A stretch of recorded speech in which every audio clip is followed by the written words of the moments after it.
Šiandien bėgte su Jovaiša laidelėje, taip pat Jovaiša. Tomas Jovaiša. Mano tikras pusbrolis, nors iš tikrųjų daugiau kaip brolis, sakyčiau, nuo mažens. Tai čia turiu atvirai pasakyti, taip mes susiję. Labai glaudžiai. Deklaruojam interesų konfliktą. Tomas yra naujasis Santaros klinikų generalinis direktorius. Ir šiandien kalbėsim apie mediciną Lietuvoje, apie eilės pas gydytojus, na ir žinoma apie bėgimą, apie sveiką gyvenimo būdą. Tai Tomai, sakyk, tu dabar ką tik stojai už vairo tokio didžiulio fabriko, kaip čia pasakyti, sveikatos Lietuvoje. 7000 darbuotojų, jeigu neklystu. Ėjai į konkursą vedinas kokių idėjų, kokių ketinimų, taip sakant, po kokią vėliavą tu jį laimėjai?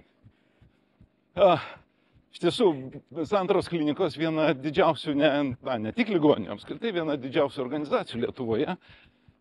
Tik tai keletas organizacijų turi daugiau darbuotojų negu Santaros klinikos. Ir tai yra ne tik darbuotojų skaičius, tai yra visa paslaugų įvairovė nuo iš esmės pirminės sveikatos priežiūros iki tokių pačių kompleksiškiausių, pačių sudėtingiausių gydymų ir net ne vienoje vietoje. Santaros klinikos visi įpratę matyti, reiškia, Santariškių gatvėj, bet yra ir kitos vietos, kiek daugiau nutolusios, netgi Druskininkai. Tai iš tiesų labai didžiulė, labai sudėtinga, kompleksiška organizacija. Į konkursą ėjau su, gal taip drįsčiau pavadinti, naujosios valdysenos modeliu. Valdysenos? Kaip valdymo? Valdymo. Vadybos.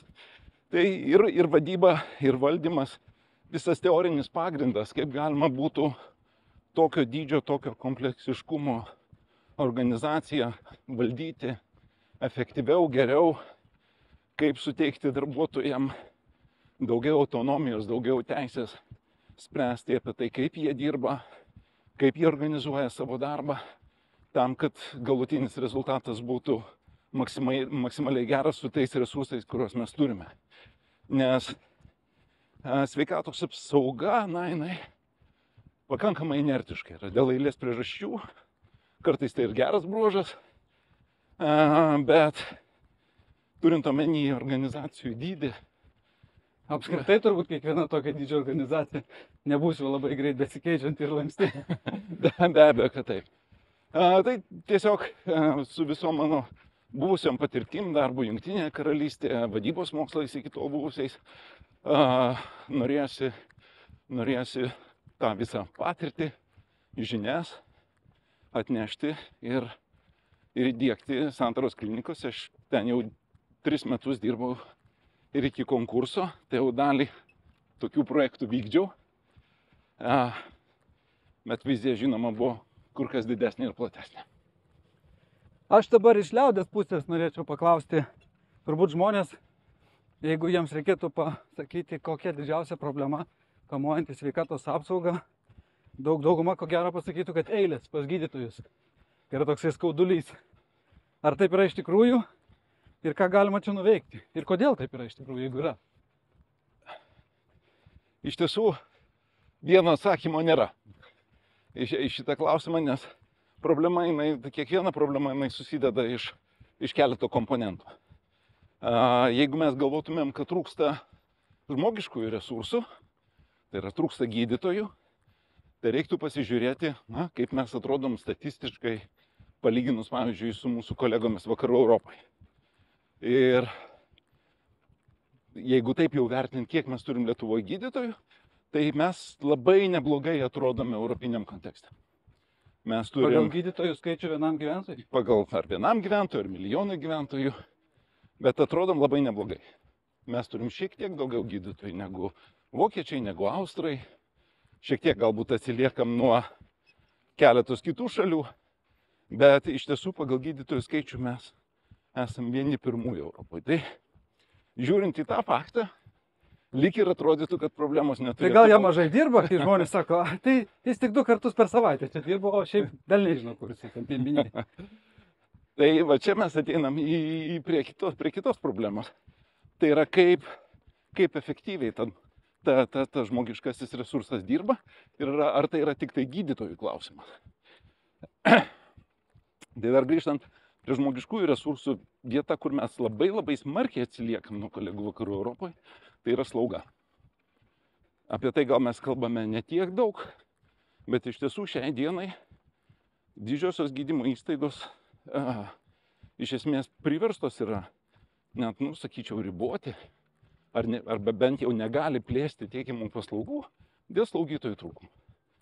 Jeigu, tarkim, tokiose šalyse kaip ten Olandija, Nyderlandai, jeigu juose vienam gydytojui tenka maždaug 3 slaugytojos arba kiek daugiau, tai Lietuvoje tas santykis yra tik tai 1 ir 1,7. Ir suprantat, kad sistema veikia tik tai tiek efektyviai, kiek, siauriausia sistemos vieta, tai supranti, kad tai yra ne tik gydytojų klausimas, tai yra ir slaugytojų padėjėjų, ir visų kitų žmonių, kurie dirba ligoninėse, poliklinikose klausimas. Tai, manau, labai svarbu į tą žiūrėti blaiviai, objektyviai ir tokius žmogiškų resursų, trūkumus, reikės juos ilgainiui koreguoti. Per vieną naktį to nepavyks padaryti. Bet gerai, slauga tai jau čia, kai turim tai papuolį ir atsigulį į ligoninę. Bet žmonės turbūt piktinasi, kad jie paprasčiausios apžiūros negali sulaukti, patikrinimo kažkokia pirminė, kur dar slaugių net nereikia. Tai gydytojų kažkodėl nėra tą dieną, ir rytoj nėra vėl, ir vakar nebuvo. Gal kita dar priežastis, gal tie gydytojai kažkur tai halturina, kaip sakoma. Na, iš tiesų, gydytojas yra lygiai toks pats žmogus kaip ir visi kiti. Jisai gali dirbti tik tai tam tikrą valandų skaičių per savaitę ir per mėnesį. Jam lygiai taip pat galioja darbo kodeksas. Tai jeigu gydytojas dirba keliose gydymo įstaigose, visiškai suprantama, kad toje vienoje konkrečioje gydymo įstaigoje jisai praleidžia tik tai pusę, galbūt trečdalį ar ketvirtis savo darbo laiko. Ketvirtis darbo laiko ir yra tik tai 1 ar 1,5 dienos. Tai kol mes turime tą situaciją, kai daug gydytojų dažniausiai dėl finansinių paskatų migruoja tarp keleto ligoninių, neišvengiamai turėsim ir tą situaciją, kad tas konkretus žmogus poliklinikoje ar ligoninėje dirba tik tai 1 ar 2 ar 3 dienas per savaitę. Taip pat, čia jau klausimas apie efektyvumą. Jeigu žmogus, pavyzdžiui, nuvažiuoja kažkur į ligoninę, kur moka geriau, tiesiog pabudėti parą laiko, tai paroje yra 24 valandos. Jeigu nebūtų tų finansinių tokių ryškių skirtumų mūsų sistemoje, tas 24 valandas galima būtų paversti 3 dienomis konsultacijų. Tai per tą laiką tas gydytojas galėtų pakonsultuoti galbūt 30, o gal net ir 40 ir daugiau pacientų.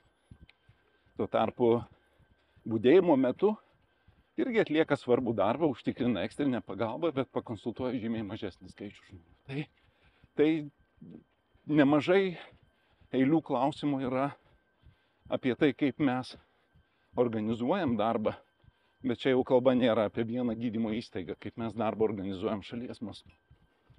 Tai vadinasi, ligoninės konkuruoja tarpusavėje, siekdamos tos gydytojus prisitraukti, bet yra dalis ligoninių, kurios gyvena pagal vienas taisyklės, o kitos pagal geresnės taisyklės, jeigu giliai pasižiūrėjus.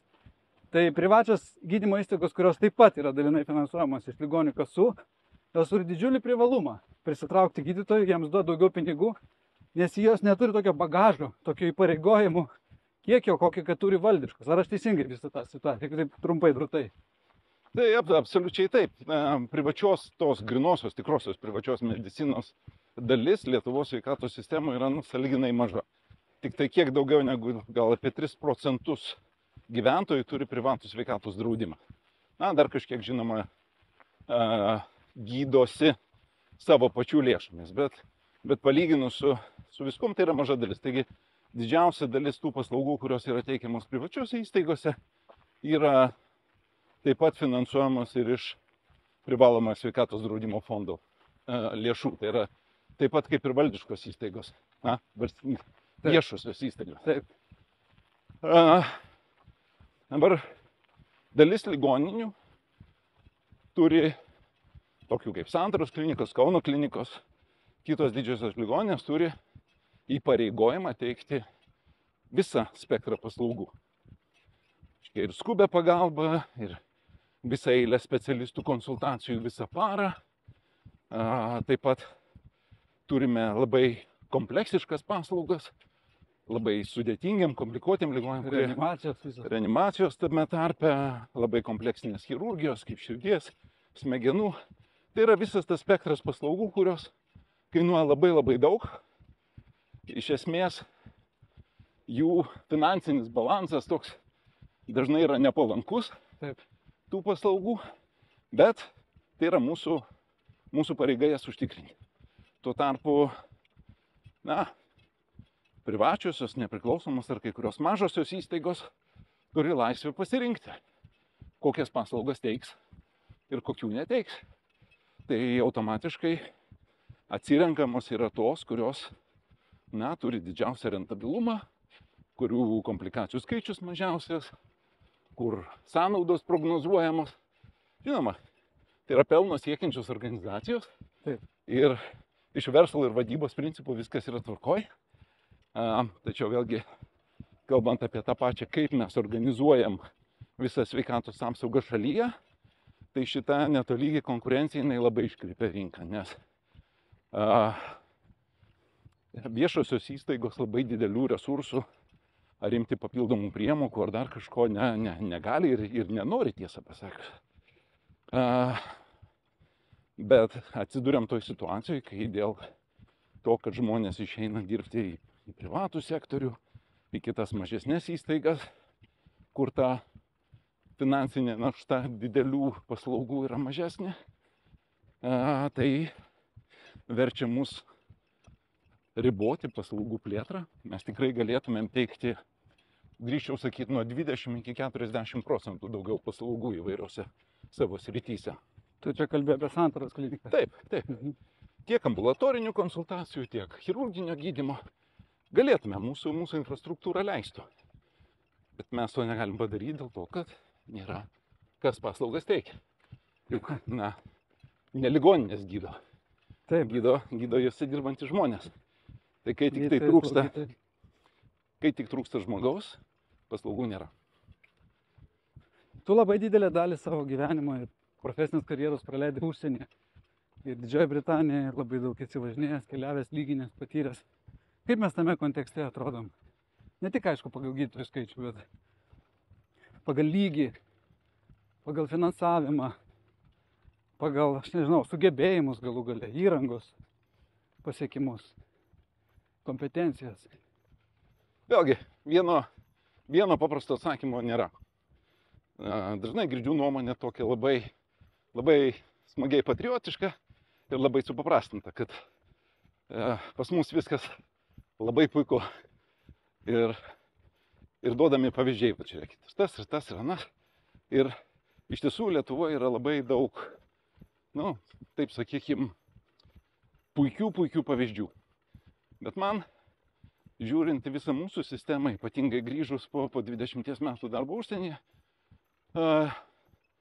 akivaizdu, kad Lietuva yra kaip mozaika, kaip nebaigtas dėlioti puzlius. Jame yra daug trūksta baltų dėmių. Jame yra labai tokių, tobulos medicinos pavyzdžių.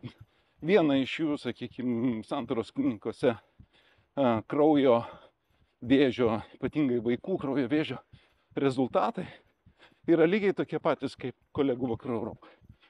Mes gydom juos lygiai taip pat, kolegos bendrauja su kolegomis užsienyje ir tokiam pacientui ranką ant dūšios padėjus žinau, kad mes suteiksim puikią pagalbą.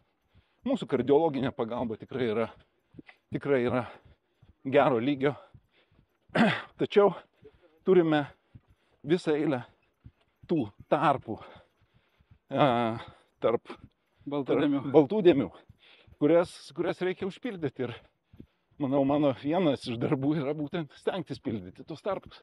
O kokios tos baltosios dėmės? Ar galima įvardinti per daug, kaip čia neprasideda ilga istorija? Galbūt, sakykime tai, baltosios dėmės tai yra vienas iš jų yra paslaugų pasiekiamumas.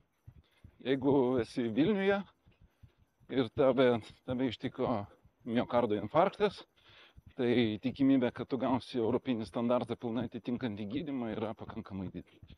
Jeigu esi už Vilniaus, tai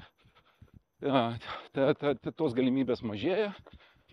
Reikia pasidžiaugti, kad dabar įvyko greitosios medicinos pagalbos sistemos reforma. Turime vieną nacionalinę tarnybą ir labai tikiuosi, kad bendradarbiaujant su jais mums pavyks tą baltą dėmę per keletą metų užlopyti, pagerinti diagnostiką vietoj ir padaryti taip, kad tie pacientai, kur jie bebūtų Lietuvoje, kad jie kaip įmanoma greičiau atsidurtų tam centre, kuris gali gydyti infarktą. Tai gal vienas iš pavyzdžių ligoninėse yra irgi eilė situacijų, nes mūsų daug pacientų, kaip sakyti, jų problemos gydymui neužtenka vieno specialisto.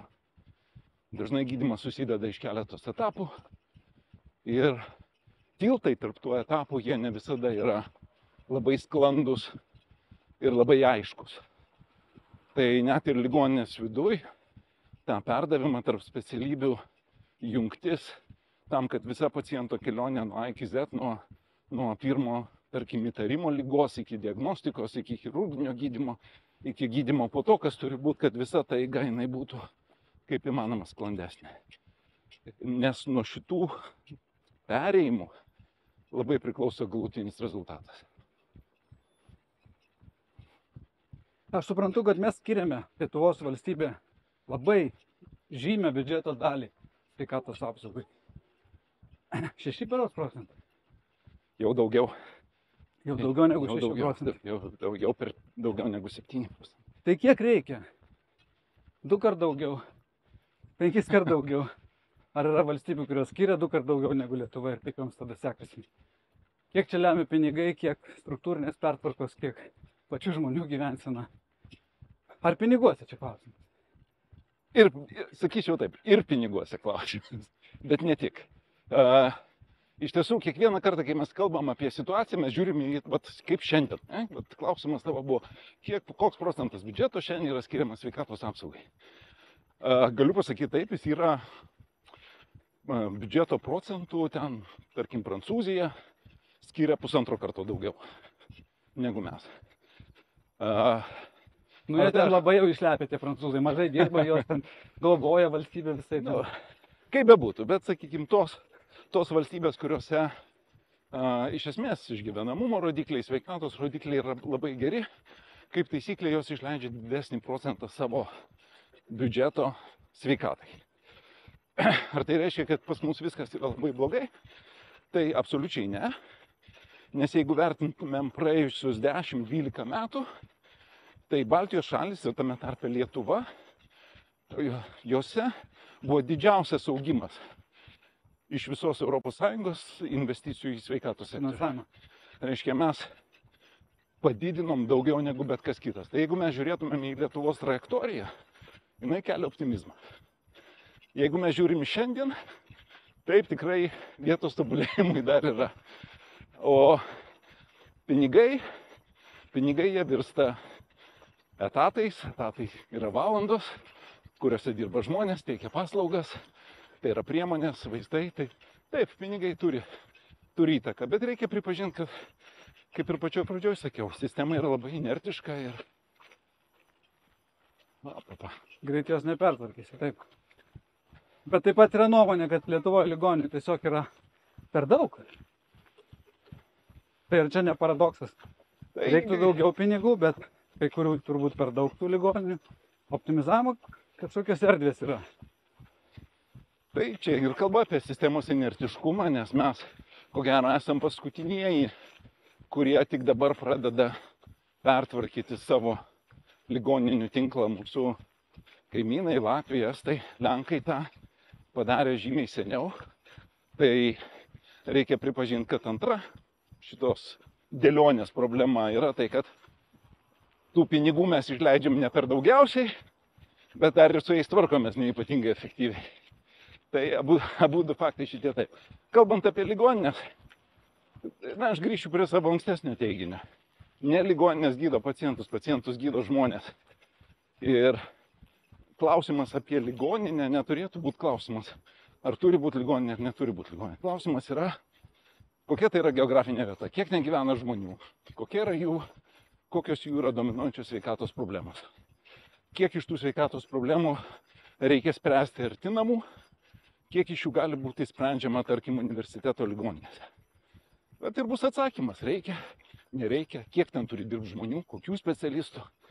Tai mes kol kas dar laikomės įsikibę tos senosios sistemos, kuri tiesiog buvo, neklausdami reikia, nereikia, gal reikia daugiau negu mažiau. Tai mes vis dar laikomės jos įsikibę. Tikiuosi, kad vėlgi priėmus naujus sveikatos sistemos įstatymų pokyčius, kad per kažkurį laiką numatyti pereinami į laikotarpį iki 28 metų, artimiausių 5 metų bėgyje, kad mes pamatysime vieną kitą pokytį. Aš turiu tokį klausimą, žinai, iš fantastikos srities, bet įsivaizduoju, kad tu turėtum neribotus, tarsi karaliaus įgaliojimus ir galimybės. Kaip tu pertvarkytum Lietuvos sveikatos sistemą, kad visi jie būtų patenkinti? Ir pacientai, ir gydytojai.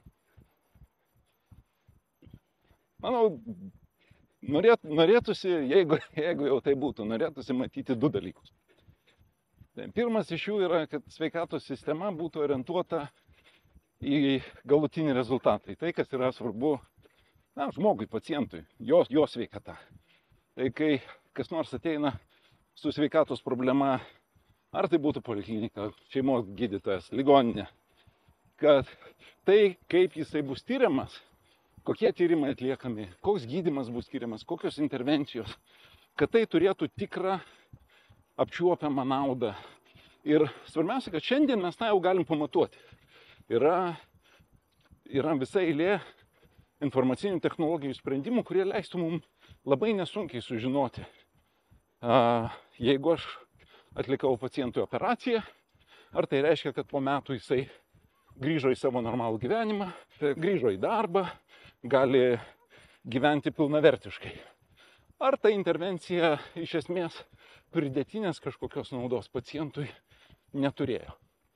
Mes žinom iš eilės ir mokslinių tyrimų, ir įvairių tarptautinių patirčių, kad yra dalis mūsų tiek tyrimų, tiek konsultacijų, tiek intervencijų, kurios neatneša jokios naudos pacientui. Tai labai norėtųsi, kad mes orientuotumėmės ir sistema būtų orientuota ne į procedūrų atlikimą, o į tai, ar žmogus po to sveikesnis. Nes manau, kad tai pakeistų visų, tiek gydytojų, slaugytojų, ministrų mąstyseną apie sveikatos priežiūrą. Tai čia vienas didelis komponentas. O kitas didžiulis, tai yra pačių žmonių atsakomybė už savo sveikatą. Nes, vėlgi žiūrint statistiškai, mes esam viena iš mažiausiai judrių šalių Europos Sąjungoje. Tiek, kiek mūsų žmonės sportuoja, tai ženkliai atsiliekama. Nors kai Vilniaus maratono pasižiūri, taip tiek daug šaunių ir čia va bėgant susitinkam, bet vis dėlto tai neatspindi visos statistikos, ar ne? Mes čia bėgam ir žinoma sutinkam tuos, kurie bėga. Tačiau šį puikų šeštadienį rytą šviečiant saulėje, tiek 500 metrų prieš mus, tiek 500 metrų už mūsų nėra nei vieno bėgančio. Tai čia mes kalbam apie Vilnių, kuriame dar yra pakankamai išvystyta infrastruktūra tokiam aktyviam gyvenimui, kur kitur to tikriausiai yra dar mažiau. Tai kalbant ne tik apie sportą, bet apskritai tą aktyvų požiūrį į savo sveikatą, nes iš tiesų daug ligų yra susijęs su mūsų gyvensena, su tuo, kaip mes aktyviai siekiame kažkokius tai pradinės problemas spręsti tol, kol jos neįsibėgėjo. Bet aš grįžtu, jeigu tu būtum Lietuvos karalius, tai ką tu padarytum, kad žmonės pradėtų sveikiau gyventi? Turėtum galimybės, nežinau, Coca-Cola įvesti mokesčius, kad 5 kartus brangiau kainuotų negu vanduo. Ten, nežinau, reguliuoti ir mokesčių bazę, kad tie, kurie sveiki moka mažiau, nežinau, bet kokia fantazija. Yra kažkokia vizija. Galima kažką padaryti, turint tokius įgaliojimus. Žinai, aš gydytojas, aš fantazuot nelabai mėgstu, aš mėgstu žiūrėti įrodymus. Tai įrodymai yra labai paprasti. Edukacija. Jeigu pažiūrėt į tuos žmonės, kurie turi daugiau išsilavinimo, Lietuvoje to pačio. Jie žymiai aktyviau gyvena. Jų lėtinių lygų indeksas, proporcija yra mažesnė negu tų, kurie turi mažesnį išsilavinimą. Paprasta statistika, reiškia valstybei investuojant į išsilavinimą ir dalis to yra supratimas ir apie kūną, apie sveikatą, sveiką gyvenseną, Taip. priežasties pasekmės santykių. Švietimas tai puiku, bet žinai, sakoma, gerų žodžių ir pistoletų visada laimėsi daugiau negu vien tik gerų žodžių. Tai kažkur reikia biškelį ir lasdos. Nes vien tik tai, žinai, vien tik tai patarimais ir tais gražiais žodžiais aš galvoju. Nu, kaip pavyzdžiui, kad žmonės neviršytų greičio, tai mes juos ir aišku šviečiam, kad tai yra pavojinga, bet ir filmuojam, baudžiam ir, žinai, darom užkardas ir panašiai. Nu, nes ir tada galbūt visą tai veikia. Vien tik tai tais paraginimais turbūt tiek nepasiektume. Gal ir čia yra kažkokių tai baudžiamųjų, nežinau, raginamųjų, nukreipiamųjų priemonių. Kelių eismo taisyklių pažeidimas nuo lėtinio sveikatos sutrikimo skiriasi tom, kad jeigu tu jo nedarai, tai jo ir nėra iš viso. Bet jeigu pacientui dabar yra 55 metai, jis jau turi padidintą kraujo spaudimą, turi antro tipo diabetą, tai tos bėdos jos niekur nebepabėgs. Tu gali bausti, nebausti, jos jau yra. Tai aš dėl to ir kalbu, kad mums reikia sprendimo orientuoto į pacientą, orientuoto į geras išeitis, spręsti tom problemom, kurios yra dabar. Ir mums reikia edukacijos, tam, kad ta karta, kuri ateina, o jinai ateis ne taip už ilgą, už 20-25 metų, tiem, kuriems šiandien yra 15, jiems bus 40. Taip.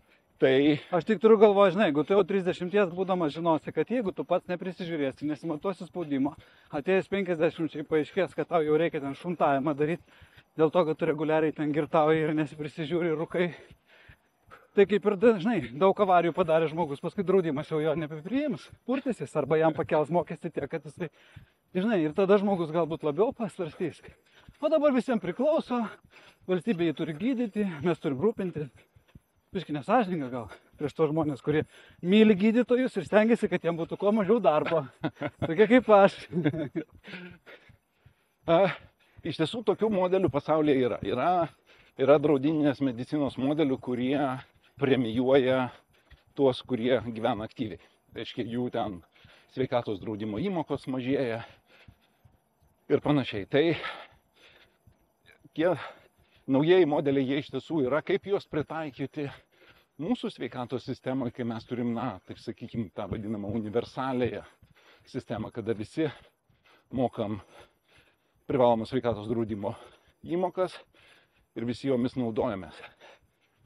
Čia labai sudėtingas ir tikriausiai labai emociškai. O taip, čia lengviau pasakyti, klausimas. o kaip būtų gerai, negu pasakyti sėdėti detalės, tai jas Pasakyt, jo, būtų gerai padaryti, labai faina, bet jeigu užduodi klausimą, o kaip iš tiesų tą padaryti, tai realiai nežinau dar, kaip sakyti, nežinau nei vienos tokios universalios sveikatos draudimo sistemos pasaulyje, kuri, taip apčiuopiamai, aktyviai atsižvelgtų į gyvenimo būdą. Motyvacija taip, edukacija taip, visuomenės sveikatos akcijos be abejo, bet, dar ko gero, ne tik čia mes Lietuvoje, bet ir pasaulyje dar nesugalvojom, kaip tą apčiuopiamai išspręsti.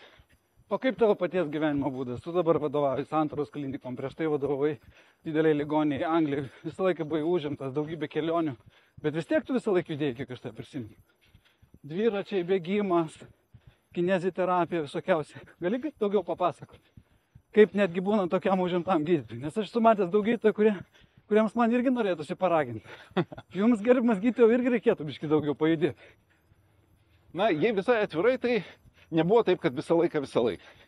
Ir čia, nežinau, gal ir gali būti toks geras pavyzdys tam tikrą prasme. Aš paauglystėje sportavau daug, bet po to, kai jau pradėjau mediciną mokytis, daug dirbti, pakeliui dirbti besimokant mediciną, to laiko buvo vis mažiau ir aktyvus ir pastovus sportas sustojo. Ir vieną dieną, kai man buvo ten gal 30 kokie 4 metai ir 35, supratau, kad mano svorio skaičiukai yra 3 ir jau ne tik, kad 3, bet jau ir šiek tiek perlipę. Triženklis skaičių buvai pasiekęs? Buvau pasiekęs ir daugiau negu 3 ženklis. Nu, ta prasme, Keturženklis. ten buvo, gal, nu, tarkim, 110 ar panašiai kilogramų. Ir galvojau, oi, šitokių tempų bus visai blogai. Ir tada pradėjau grįžinėti ir tas yra ir mitybos klausimai, ir sporto reguliaraus klausimai. Vien sporto tas nepavyksta, na, ir per laiką sugrįžau, tai vat paskutinius 20 metų tas, aš gal net nesakyčiau sportas, bet toks, na, aktyvus gyvenimo būdas yra. Reguliari mankšta. Yra neatsiejama dalis. O koks dabar tavo sportinis režimas? Kiek kartų per savaitę tu ko darai? 2 kartus per savaitę. 2 kartus per savaitę yra funkcinės treniruotės. Mano naujai pamėgta sritis tokia. Tai yra, na, mišinys kineziterapijos, lankstumo, jėgos treniruočių, lygsvaros treniruočių. Pakankamai intensyvu, valanda laiko, bet tikrai toks, na, mano galva visapusiškas kūno lavinimas. Ir ypatingai, kas man reiškia svarbu, tai yra balansas, lygsvara, reakcija ir lankstumas. Ko darant, tarkim, tik tai vieną sportą sunku pasiekti. Taip, kad ir tavo ten juosmens raumenynas veiktų gerai ir stovint ant vienos kojos nesivartytum į šonus. Ir kardio ten pakankamai, visą laiką pakeltų pulsų varai. Jo, vidutiniškai ten apie 120-130, aišku, pikai ten būna ir daugiau. Bet tai mano yra, vat, na, pastarųjų 2,5 metų toks galbūt pagrindinis sportas ir esu nusiteikęs jį išlaikyti kiek įmanoma ilgiau, nes perkopus 50 tiesiog reikia daryti šituos užsiėmimus, pratimus, ne tam, kad, ne tik tam, kad ten būtum tvirtesnis, greitesnis, bet vien tam, kad išlaikyti savo esamą fizinę būklę. Bet tam reikalinga yra įranga. Speciali salė, treneris, pats to negalėtum padaryti. Taip, bet, na, ir Vilniuje tokių vietų yra nemažai. Kaina jų yra tikrai prieinama, ne tik gydytojam. Aš manau, bet kam, kas uždirba taip net vidutinį atlyginimą Lietuvoje, tada nereikia ten ir įrangų pirktis ir dar kažko. O dalis įrangos yra iš tiesų labai paprasta. Žinoma, tiem, kurie yra ypatingai motyvuoti, tiem, kurie turi labai daug valios, gal ir nereikia trenerių, jie gal gali tą patį atlikti namie. Tačiau aš žinodamas savo silpnybės, žinau, kad man geriau yra pristatyti su treneriu, nueiti ir tada jau iš tos valandos aš išgaunu maksimalią naudą. Bet aš žinau, kad tu mėgsti ir kardio sportus, ypatingai dviračius. Ir pabėgioji kartais. Tai taip, kaip sakyt, mano apskritai galbūt sporto koncepcija tai nėra, nėra ten super kažkokio rezultato siekimas. Neturiu tikslo ten nubėgti maratoną, ypatingai nubėgti maratoną per kažkokį laiką. Bet mano tikslas yra, kad kiekvieną savaitę būtų, bent jau kažkoks tai valandų skaičius, kada aš sportavau. Taip. Tai 1,5 valandų per savaitę yra tos funkcinės treniruotės. Ir kitas laikas, ypatingai savaitgaliais, jisai užsipildo įvairiais kitais ir man labai patinka jos skaitiliuoti. Tai ir dviračiai. Dviratis ir gera transporto priemonė, man nuo namų iki Santaros klinikų maždaug 0,5 valandos, tai jeigu su dviračiu nuvažiuoju į darbą ir atgal, tai jau štai valanda sporto ir vyko. Bėgimas yra galbūt, ne pagrindinis, bet jis tikrai yra ir ar tai savaitgalis būtų, ar ypatingai keliaujant, atostogaujant, bėgimas yra tai, ką visada galima padaryti, kur bebūtum. Įsidėjai bėgimo batelius ir viskas, visas sporto klubas su tavim. Taip, labai branginu prisiminimus, kai mes tam bėgom Londone, kai tu mane pašefavai 46 bėgimo, visą maršrutą paruošė ir palaikė kompaniją ir bėgom Italijai, pabėgiodami ir po kalnus lapidami. Bet mano mylimas bėgimas truputį apaugęs yra tokiais dumbliais mitų. Yra manančių, kad čia mes sėdam, žalojam sąnarius, ypatingai kelio. Ir kad apskritai širdis turi ribotą dūžių skaičių per gyvenimą ir be reikalo mes jas degim. Kaip gydytojas, tu pasakyk vieną kartą. Kenkia ar nekenkia bėgimas? Kalbant apie širdies dūžius, tai yra, kaip sakyti, visiška nesąmonė. Tai ir fiziologiškai tai nesąmonė yra, ir net ir matematiškai nesąmonė. Jeigu suskaičiuot, kiek sportas įtakoja širdies dūžių skaičių per gyvenimą, tai tikrai, tai aš net nežinau, ar būtų daugiau ar mažiau, nes sportuojančių ramybėje širdies dūžių skaičius yra mažesnis. Tai net jeigu mes užsiimtumėm grinai matematiniais skaičiavimais, tikriausiai nepasiteisintų teorija. O sąnariai? O sąnariai, kaip sakyt, trumpas atsakymas nekenkia, kiek ilgesnis atsakymas, reikia nedaryti nesąmonių. Aš pats esu prisidirbęs, kai pirmą kartą bėgau pusmaratonį, buvau tikrai nepasiruošęs tam ir per daug ambicingai ir aišku įsitaisiau pade sausgyslių uždegimą. Fasciitą tą vadinamą? Taip, plantarinį fasciitą ir kelias savaitės turėjau su juo gyventi. Tai jeigu mes, nuo sofos norim iš karto bėgti maratoną ar ten nuvažiuoti iš Vilniaus į Palangą dviračiu ar dar kažkaip, tai taip nesigaus ir viskas tikriausiai baigsis traumom. Arba į ringą iškart šokti su kokiu Maslobojevu kaltis. Bet kas iš to yra, tai, kaip sakai, mūsų kūnas yra išlavinama mašina, išmokoma, galų gale net ir bėgimas turi savo kažkokią minimalią techniką, kaip bėgti, kad tai būtų saugu, kad neapsikrautų ir taip. Tai trumpas atsakymas, normalus toks sportas tikrai ne. Nereikia daryti to, ko negalit padaryti, nes tada viskas baigsis traumom. Reikia tą palaipsniui užsiauginti. Kalbant apie ekstremalius sportus, čia atskira diskusija, kuri tikriausiai jau turėtų būti skirta profesionalam. Bet tau patinka išbandyti ir daug kitų sportų, teisybė? Ir kalnų slidės, ir padelis, ir daugybė. Tiesiog ieškai, mėgini patirti kuo daugiau, ar nori rasti tą vieną vienintelį? Ar tiesiog smalsumo vedinas? Tikrai kažkada galvojau, kad galbūt turėsiu vieną tą sportą, kuriame būsiu geras. Ir suprantu, kad jau laikas praėjo, jau čempionu nebebūsiu.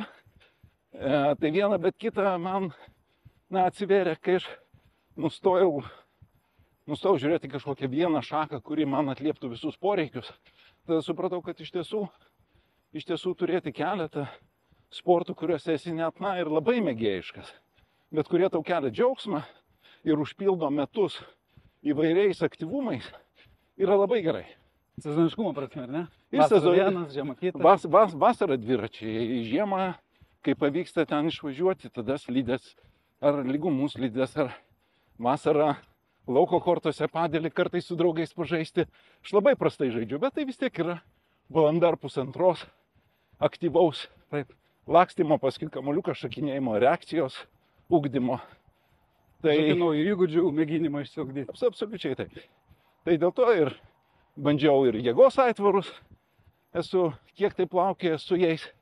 Labai jau mano dabartinis gyvenimo ritmas neleidžia gainėti vėjo. Ir tai šitas galbūt taip ir liks pabandymu tikriausiai. Sveiki. Turiu filosofinį klausimą apie gydytojo profesiją. Aš atsimenu, kad tu gydytojų norėjai tapti nuo pat mažumės. Bet paskui tas gyvenimo kelias nebuvo labai lengvas ir tiesus. Tu išbandėjai ir kitų profesijų ir puikiai tau sekėsi. Bet vis tiek išlaikei tą liniją ir šiandien esikuosi. Ar yra taip, kad čia yra tas pašaukimas vadinamas? Kad gydytojų tampa žmonės, kurie jaučia tą pašaukimą ir tiesiog turi jais tapti. Kad tai ne kiekvienam. Ne, aš manau, kad gerų gydytojų tapti neužtenka būti tik tai labai gerų moksleivių. Ten turėti gerus balus, sugebėti įstoti į mediciną. Tapti gerų gydytojų ar geras slaugytojų. Turi būti meilė artimai. Turi būti tas tikras rūpestis kažkur viduj. Žmogus turi norėti rūpintis kitų savo artimu. Nes be to medicina tampa, nežinau, prestižo, pinigų ar dar kažko profesija, kas jinai tikrai neturėtų būti. Tai ar tai yra ar tai yra tikrai pašaukimas, na, nežinau, gal čia per didelis žodis, bet kad tam reikia tos atjautos, meilės artimui, absoliučiai taip. Tai tam tikras asmenybės tipas jis vis tiek turi būti. Manau, kad gal daug žmonių tą gali ir užsiugdyti tą jausmą, bet jeigu jis ateina natūraliai, tai manau tada šita profesija, na, jinai teikia naudą ir pacientui, ir teikia džiaugsmą gydytojui, nes mums toli gražu ne visada pavyksta.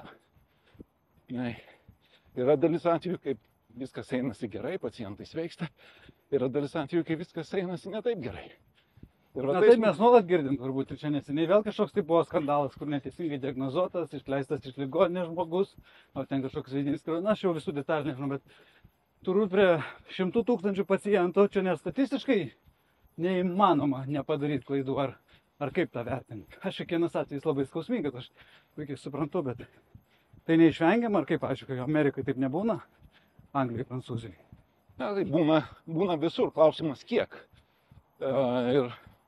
Ir čia, manau, Lietuvoje mes turim dar kur patobulėti. Tikrai nėra blogai, vertinant apie tai, kad, na, tarkim, santaros klinikos atlieka daugiau negu 1 milijoną konsultacijų per metus. Tai jeigu keli vienetai iš jų įvyksta neteisingai, tai tas procentas yra, tai reiškia, teisingai įvyksta 99,9999%. Tai, na, to bendro mastelio tikriausiai reiktų nepamesti, bet aišku, dar yra pacientų saugumo iniciatyvų, kurias mums reikia ir toliau vystyti. Tikrai galim būti dar geresni. Tai kalbant apie klaidas, bet net ir kai viską mes padarom teisingai, būna, kad nepasiseka. Net ir viską darant gerai, nepavyksta išgelbėti. Ir va tada dauguma gydytojų užduoda savo klausimus. Kodėl, kaip. Ir būtent tada ta meilė artimui, atjauta, supratimas, tas vidinis supratimas svarbos to, ką tu darai savo artimam, kitam gyvam žmogui. Tie dalykai labai padeda. O kas, Tomai, tave labiausiai užknisa? Yra tokių dalykų, gali neatsakyti. Yra žmonės, kurie sako, aš nenoriu nieko negatyvaus kalbėti. Aš, pavyzdžiui, sakau, mane žiauriai užknisa, kai žmonės kažkur kaimeliuose piktus šunis palaidus laiko. Ir tu pro šalį bėgi ir jie atbėgi tau cakti koją įsikabėti. Nu kaip galima aš taip negertų aplinkinių? Kiekvienas aš turiu savo kažkokį. Ja, man ko gero du dalykai. Pirmas dalykas tai dirbtini barjerai. Nes aš tai susiduriu, ir darbe, ir dabar vadovaujant, susiduriu labai dažnai. Sakau, kodėl mes negalim padaryti ten geriau ar greičiau. Ir gaunu 10 priežasčių, kodėl kažkas negali įvykti. Ir kai pradedi tas priežastis nagrinėti, supranti, kad iš tiesų 9 iš 10 yra, netikros, jos dirbtinės, jos tradicinės, mes taip įpratę. O kodėl mes taip įpratę? Todėl, kad taip įpratę. Ir pajudinti, tai čia vienas iš tų dalykų, kur labai kartais norisi, kad to nebūtų, kad mes visi taip, žiūrėtumėm objektyviau į gyvenimą ir iššūkius. O kitas dalykas, kalbant apie save patį, tai prisimti per daug. Tai šito ir po to iš to gaunasi visi negeri dalykai. Čia aš turiu tokį klausimą, ar yra savybė, kurią savyje norėtum užsiugdyti? Tai čia turbūt užsiminė apie tai. Tas gebėjimas dozuoti, balansuoti, ar teisingai pagauna šitą? Jo, tai yra, manau, kad savybė tai turėtų būti protingas gyvenimo tempas ir ritmas, kada iš tiesų galėtum kažkiek tai normuoti ir protingai surikiuoti tiek tai, ką darai darbo dienos metu, ir tiek tai, ką darai po darbo dienos. Tai, ko gero, niekad man tas gerai nesisekė ir vis svajoju, kad vieną dieną būsiu tuo labai organizuotu ir ritmingu ir prognozuojamu žmogum. Man iš šono stebint atrodo, kad tu labai intensyviai prie to artėjai. Tobulybėje gal ribų ir nėra, bet sugebi labai daug dalykų suderinti savo gyvenime. Štai čia puikų šeštadienio rytą, vat, bėgam ir kalbam. Tai jau labai gerai. Jau valanda aktyvaus gyvenimo šeštadienį. Lygiai. Paskutinis mano klausimas tom čia šiandien yra, ar tu turi kokią nors ikoną, kokią asmenybę, kurią nepaprastai žaviesi? Galima sakyti garbinį, žinai, kaip idol. Toksai žodis yra ikona, stabas, siekiamybė. Ar bandai į atskirus asmenys nesiorientuoti, tiesiog imi kažkokius tai komponentus iš tą patikusių asmenų? Ne, iš tiesų neturiu. Jeigu sąžiningai neturiu, gal kažkada bandžiau turėti, bet palieka didžiulį įspūdį ten vienas ar kitas profesionalas savo srities. Tik sakykim, sporto, ar mokslo, ar medicinos. Ir galvoju, kaip ten kokia nauja idėja medicinos kilo. Koks superinis žmogus, kaip būtų gerai būti tokių kūrybingų ir taip išvalgių kaip jisai. Bet jis ten neturi visos eilės kitų niuansų. Galų gale netgi kalbant ten apie tokias įžymybės kaip ten. Sporto žvaigždės, ar tas paskui nors Steve Jobsas, pavyzdžiui, Apple dievas. Jie savo realiam gyvenimui turėjo visą eilę trūkumų. Trūkumų gana rimtų. Tai, taip, asmenybės kultas reikalas pavojingas. Tikrai. Tai dėl to gal geriau nesakyti, kad yra vienas žmogus, nes niekad nežinai, kas ten po to, reiškia, memuaruose kokie išlenda. Išlenda. Visada, kad nors išlenda, kad jį kur. Nu ką, pabaigai pasprintuojam, biškį palenktyniaujam. Nu, bandom. 3, 2, 1, einam! Einam.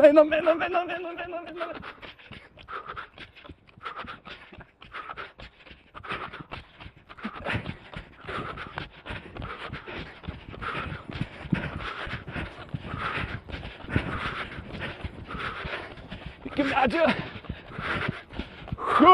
Yeah! Ačiū labai. Nu ką, ačiū visiems, kad žiūrėjot.